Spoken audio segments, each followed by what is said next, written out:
So what I'm doing is what's called racking the plant. When somebody calls you and they say they want to sell their entire facility, we come through and we put a value on all of the assets so that at the end of this meeting we can say, here's what we'll pay you for the plant.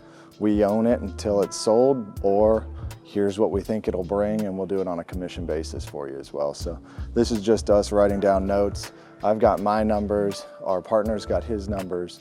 At the end of this, we'll see how close we were on valuations. That's always one of the fun parts of this. All right, let's go find Greg. We've got to go down the next aisle. Did you do the third bay over there? 2009? 2006.